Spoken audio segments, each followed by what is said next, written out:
Hello. Okay, today I'm going to talk to you about a part of your nervous system and how it could be impacting you and making you take responsibility for things that are actually not your responsibility. Hi, I'm Rochelle Nelson. I'm a Christian emotional release coach and I teach people and help people heal from trauma in their bodies. So, today I wanted to talk to you about the sympathetic part of your nervous system. And most of you have probably heard of the sympathetic part of your nervous system, especially two parts of it, which are called fight or flight. When you're in fight, you're going to be feeling angry, irritated, rage, fury. Those are the kinds of emotions you might be feeling when you're in the fight side of your nervous system. Also, irritated and annoyed are going to be in there as well. In the flight side of your nervous system, you are going to be running from situations, right? So you are going to be fleeing, you don't want to be around, you are leaving the situation, right?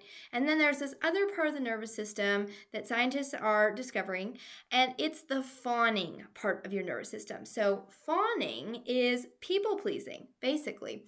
So the fawn part of your nervous system is trying to keep you safe by helping you just please everybody around you, right? Don't say no, because that's not safe to say no. It's not safe to set boundaries. It doesn't feel safe to question authority or question people in your life. And sometimes you might be taking on responsibility for things that are not yours when you are fawning, okay?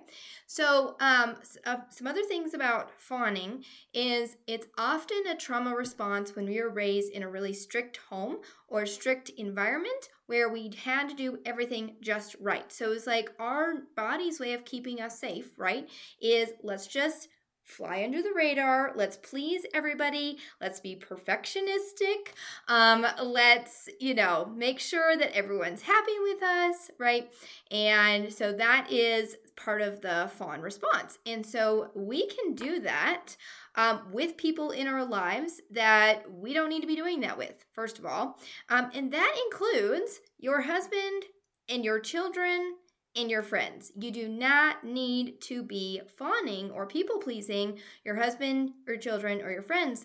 But the way that this could look in your life is, let's say your husband arrives home and he's in a really bad mood.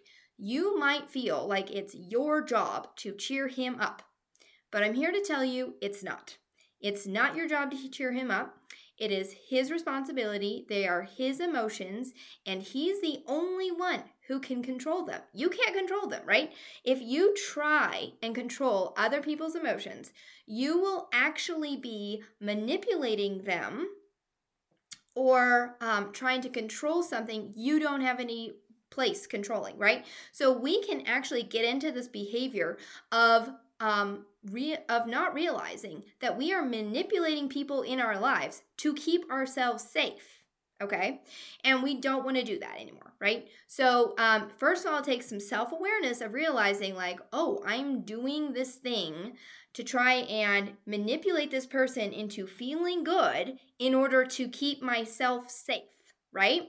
So, anyway, so you can take on responsibility for things that are not your responsibility. And this includes other people's emotions, other people's thoughts, other people's actions, right? Because even if they're your kids that are little, you actually have no control over the emotions they're choosing to have.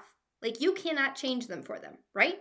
You can help them, you can guide them, you can disciple them, but you actually do not have any control over the emotions they choose to have or the thoughts that they choose to have.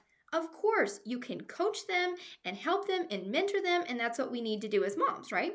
But if we take responsibility for their emotions and their thoughts, then we're taking responsibility for things that aren't ours, that we cannot control. We cannot control our husband's reactions to things, their attitudes, their thoughts, their feelings, our kids' reactions, their thoughts, their feelings, our friends' reactions, their thoughts, their feelings about anything that you choose to do, okay? The only person that you actually have complete control over is you. That's the good news. You actually have control over you. You can take responsibility for your emotions and for your reactions and for your thoughts. That's where the power comes in. And we are so blessed by the Lord to be able to take our thoughts captive, right? It says in Philippians to take our thoughts captive to the obedience of Christ, right? And when we do that, we are also taking our emotions captive because our emotions come from our thoughts. So when we take our thoughts captive and we realize, oh, this is actually not true. I don't want to be in alignment with this anymore. I'm coming out of alignment with this lie that the devil or my flesh or the world has been trying to give me. And I'm saying, no, that's not true. I'm choosing to believe something different. I'm choosing to believe the truth about myself that God says in His Word, or the truth about whatever this situation is, right? Then we are actually getting to choose our feelings. And we get to choose our feelings no matter what anyone else is doing or feeling. Our feelings are our choice, and no one can take your joy from you unless you let them. Okay?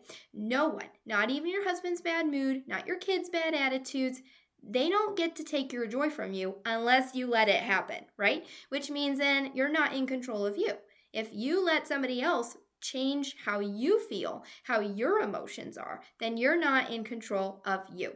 And so that's what I want to help you have some self-awareness around is what areas of your life are you allowing other people to take your joy, to manipulate your emotions, and what areas of your life are you taking responsibility for, or what areas of other people's lives, I should say, are you taking responsibility for that are not your responsibility? Lay it down, friends. Lay it down. It's not your job. Your job is you. Work on healing you. And when you work on healing you, it does not happen in a vacuum. You do not heal all by yourself. When you work on healing you and you work on finding healing for your own triggers and for your own emotions and for your own thoughts, that will cascade down in your family. I promise. And it is incredible to watch. And I'm so grateful to the Lord that we do not heal in a vacuum. So keep up the good work. I hope this is encouraging to you, and we'll see you again next week.